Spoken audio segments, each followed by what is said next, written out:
కాసేపట్లో కేటీఆర్ కు మరో నోటీస్ ఇచ్చేందుకు ఏసీబీ రంగం సిద్ధం చేస్తుంది. కొద్దిసేపటి క్రితమే కేటీఆర్ రిప్లై ఆధారంగా నోటీసును సిద్ధం చేస్తుంది ఏసీబీ. హైకోర్టు తీర్పు వచ్చేంత వరకు ఇన్వెస్టిగేషన్ ఆపాలని ఏసీబీకి ఇచ్చిన రిప్లైలో కేటీఆర్ కోరారు. అంతకుముందు ఏసీబీ డీఎస్పీ మజీద్ ఖాన్ కు కేటీఆర్ లేఖ రాశారు. ఏసీబీ నమోదు చేసిన ఎఫ్ఐఆర్ పై హైకోర్టులో తాను సవాల్ చేసినట్లు కేటీఆర్ చెప్పుకొచ్చారు. తీర్పు ఎప్పుడైనా రావచ్చని, కేసులో ప్రకటన ఉత్తర్వులు పెండింగ్ లో ఉందన్నారు కేటీఆర్. తీర్పు వచ్చేంత వరకు విచారణ ఆపాలని కేటీఆర్ లేఖలో పేర్కొన్నారు.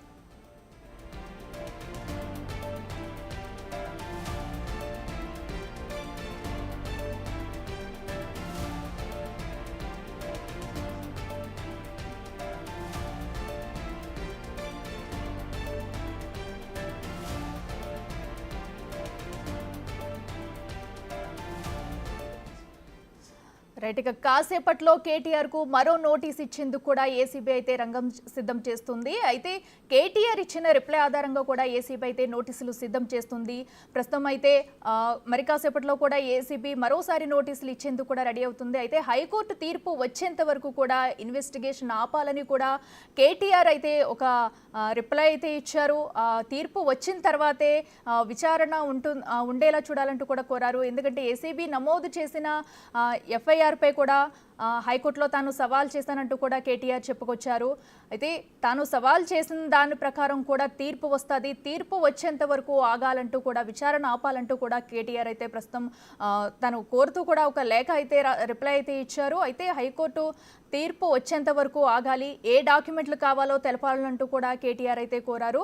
అయితే ఇప్పటికే జరిగిందంతా కూడా చూస్తున్నాము. తన ఏసీబీ ఆఫీస్కి రావడం, అక్కడి నుంచి కాసేపు హైడ్రామా క్రియేట్ చేసి అక్కడి నుంచి అయితే నేరుగా తెలంగాణ భవన్కి కేటీఆర్ వెళ్ళిపోవడం కూడా చూసాము. అయితే ప్రస్తుతం తను ఇచ్చిన రిప్లైలో అయితే తీర్పు వచ్చేంత వరకు కూడా విచారణ ఆపాలంటూ కూడా ప్రస్తుతం అయితే కేటీఆర్ కోరుతున్నారు. అయితే మరోవైపు అయితే మరోసారి ఏసీబీ అయితే కేటీఆర్కు నోటీసులు ఇచ్చేందుకు కూడా సిద్ధమవుతుంది. ప్రస్తుతం అయితే తెలంగాణ భవన్లో కూడా కేటీఆర్ ఉన్నారు. తన లీగల్ టీంతో ప్రస్తుతం అయితే మాట్లాడుతున్నారు. మరి ఎలాంటి నిర్ణయం తీసుకుంటారు? కేటీఆర్ రిప్లై ఇచ్చినట్టుగా కూడా మరి తీర్పు వచ్చేంత వరకు అటు వాళ్ళు ఆగుతారా లేదా అనేది ఏం జరుగుతుందని కూడా మరికొద్దిసేపట్లో తెలుస్తుంది. అలాగే కేటీఆర్ కూడా ప్రెస్ మీట్ పెట్టబోతున్నారనే వార్త కూడా మనకి అందుతుంది. మరి ప్రెస్ మీట్ పెట్టి ఏం మాట్లాడతారు, తన లీగల్ టీంతో మాట్లాడి ఏం డిసైడ్ అయ్యారు, మరోసారి ఏసీబీ నోటీసులు ఇస్తే ఈరోజు విచారణకు హాజరవుతారా లేదంటే మరో రోజు విచారణకు రమ్మంటారా అనేది కూడా ఉత్కంఠంగా మారింది.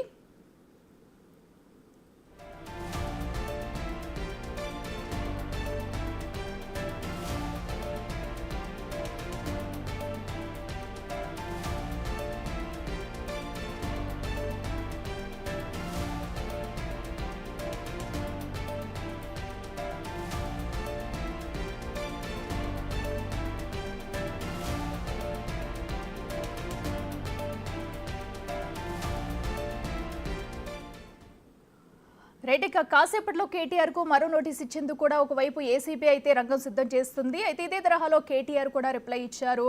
తను ఏసీబీ నమోదు చేసిన ఎఫ్ఐఆర్ పై కూడా తను సవాల్ చేసినట్టుగా కూడా ప్రస్తుతం అయితే తీర్పు వచ్చేంత వరకు కూడా విచారణ అయితే ఇన్వెస్టిగేషన్ ఆపాలంటూ కూడా కేటీఆర్ అయితే కోరుతున్నారు. అయితే ఇప్పుడు ఏసీబీ ఏం చేయబోతుంది అనేది కూడా ఉత్కంఠంగా మారింది. అయితే ఇదే అంశానికి సంబంధించి మరింత సమాచారం associate input editor Nagesh live లో అందిస్తారు. నగేష్, చెప్పండి.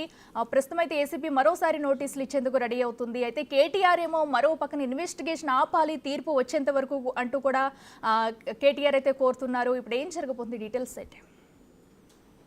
కేటీఆర్ అయితే కొద్దిసేపటి క్రితం వచ్చారు, కానీ లోపలికి ప్రాంతం మాత్రం రాలేదు. కానీ హైకోర్టులో క్వాష్ పిటిషన్ వేసిన సందర్భం కూడా వాళ్ళ న్యాయవాదులతో ఓరల్ గా కానీ రికార్డు పరంగా కూడా ఎక్కడ న్యాయవాదులతో నేను విచారణకు అటెండ్ అవుతానని చెప్పి ఎక్కడ చెప్పలేదు. కానీ ఇవాళ మాత్రం సడన్ గా అటెండ్ అయిన తర్వాత ఏసీబీ స్వామి భక్తిని, రాజభక్తిని ప్రదర్శిస్తుందని చెప్పి తను ఆరోపిస్తున్నాడు. ఫార్ములా ఈ రేస్ కేసులో జూబ్లీస్ లో తాను ఏదైతే ఖచ్చితంగా విచారణకు హాజరవుతుందని చెప్పి చెప్పాను. ప్రభుత్వం కూడా శాసనసభలో చర్చ పెడతామంటే ఎందుకు పెట్టలేని చెప్పి కూడా మీడియా ముందు కొద్ది క్రితం ఆరోపించారు. అంటే మీడియా సమక్షంలో బహిరంగ విచారణకు రావాలి, చర్చ పెట్టాలని చెప్పి తను ఆరోపించారు. చట్టానికి, రాజ్యాంగానికి అతీతంగా సైకో ఫ్యాన్సీని పొంచే విధంగా ఉంటుందని చెప్పారు. ఫార్ములా ఈసారి ఒప్పందం విషయంలో ఏసీబీ కేసు తప్పుడు పెట్టిందని చెప్పి వాళ్ళు ఆరోపిస్తున్నారు. కానీ ఇక్కడ యాక్చువల్ గా కేసుకి సంబంధించి 55 కోట్ల రూపాయల స్కామ్ జరిగింది. 37 కోట్ల రూపాయలు ఎలక్ట్రల్ బాండ్ రూపాయల బీఆర్ఎస్ పార్టీకి బదలాయింపు జరిగింది. మొత్తం ఓవరాల్ గా 120 కోట్ల వ్యవహారం ఇందులో ఇమిడి ఉంది. మొత్తం 4 సీజన్ల కలిపి 600కు పైబడే ఈ సామంతా ఉందని చెప్పి కాంగ్రెస్ ప్రభుత్వం చెప్తుంది. కానీ ప్రైమరీ దశలో 55 కోట్లకు సంబంధించి విచారణ ప్రస్తుతం సాగుతుంది. ఏసీబీలో ఎఫ్ఐఆర్ నమోదు తర్వాతనే హైకోర్టుకు కేటీఆర్ వెళ్లారు. హైకోర్టులో డైరెక్ట్ ఏరియా క్వాస్ పిటిషన్ వేశారు. తనను అరెస్ట్ చేయొద్దని చెప్పారు. రెండవది ఏసీబీ ఫైల్ చేసిన ఎఫ్ఐఆర్ నే పాస్ చేయమన్నది. ఈ 2 సందర్భాలకు సంబంధించి కూడా ఏసీబీ విచారణకు సంబంధించి అక్కడ న్యాయస్థానానికి చెప్పాల్సింది చెప్పింది. కానీ విచారణకు సహకరించాలన్న న్యాయస్థానం ఆదేశాలతో ఇవాళ విచారణకు పిలిచింది. కానీ విచారణకు రాకుండా బయటనే ఉన్న కేటీఆర్ ఒక లేఖను ఇచ్చి తాను న్యాయవాదులతోనే అటెండ్ అవుతాను, న్యాయవాదులు లేకుండా లోపలికి రాను, తనని అంటే విచారణకు సంబంధించి పిలిచి నా ఇళ్ల పైన రైడ్ చేయాలని చెప్పి ప్రయత్నిస్తున్నారని చెప్పి ఆరోపిస్తున్నారు ఆ లెటర్ లో. కానీ ఇక్కడ ఏసీబీ విచారణకే ప్రస్తుతం కేటీఆర్ అటెండ్ కాలేదు. ఈ ఒక్కసారి విచారణ జరుగుతుందని చెప్పి కూడా ఎక్కడ గ్యారెంటీ కూడా లేదు. 1, 2, 3 సార్లు కూడా ఏసీబీ విచారణకు పిలిచే సందర్భాలు చాలా ఉంటాయి. ఒక విచారణ జరిగే సందర్భంలో అక్యూడ్ కు సంబంధించిన ఆ కేసు డెప్త్ ని, అందులో ఉన్న స్కామ్ ని, అందులో ఉన్న విలువని అవన్నీ కూడా చూస్తూ ఉంటారు. ఒక కేటీఆర్ ను విచారించగానే ఇక్కడ అరెస్టులు కాదు, కేటీఆర్ ఇళ్ల పైన రైడ్లు జరగవు. ప్రైమరీగా కేటీఆర్ ఆ విషయాన్ని గమనించడం లేదు. ఈ కేసులో 2వ అక్యూజ్డ్ అరవింద్ కుమార్ ఉన్నారు, 3వ అక్యూజ్డ్ గా బిఆర్ రెడ్డి ఉన్నారు, నెక్స్ట్ ఎఫ్ఈఓ సంస్థ ఉంది, నెక్స్ట్ జన్ ఉంది. సో ఇవన్నీ కూడా వరుసగా 4 అటెండ్ కావాల్సి ఉంది. కానీ కేటీఆర్ మాత్రం మరి భయపడి తాను విచారణకు హాజరు కాకుండా తప్పించుకొని ఆరోపణలు చేస్తున్నట్టుగానే ఇక్కడ క్లియర్ కనిపిస్తుంది. కొంతమంది లాయర్లు కూడా ఇదే విషయాన్ని ప్రస్తావిస్తున్నారు. ఎందుకంటే న్యాయస్థానానికి చట్టానికి లోబడి ఖచ్చితంగా కేటీఆర్ అటెండ్ కావాలి. తను చెప్పదలుచుకున్న సమాధానం ఏది ఉన్నా కూడా 55 కోట్లకు సంబంధించి ఖచ్చితంగా విచారణలో సమయంలో చెప్పాలి. ఎందుకంటే ఇక్కడ నెక్స్ట్ జన్ పాత్ర ఏముంది, ఎఫ్ఈఓని ఎందుకు తీసుకొచ్చారు, ఈ కార్ రేసింగ్ అనేది హైదరాబాద్ నడిపోటున నిర్వహించడానికి గల కారణాలేంటి, 4 సీజన్లు నిర్వహిస్తున్న ఈ కార్ రేసింగ్ సంబంధించి కేవలం 1 సీజన్ తోనే ఎందుకు ముగిసింది, ఎఫ్ఈఓ సంస్థ మళ్ళీ వెనక్కి ఎందుకు చెప్పేసింది. సో ఇవన్నీ కూడా తెలంగాణ బ్రాండ్ ఇమేజ్ కూడా దెబ్బతీసే విధంగానే పనులు కొనసాగాయి. మళ్ళీ అందులో ఎలక్షన్ సమయంలో 2023 డిసెంబర్ సంబంధించి 18 రోజుల సమయంలోనే అరవింద్ కుమార్ నోట్ ఫైల్ ద్వారా 55 కోట్ల రూపాయల బదలాయింపు జరుపుతున్నట్టు కేవలం నోట్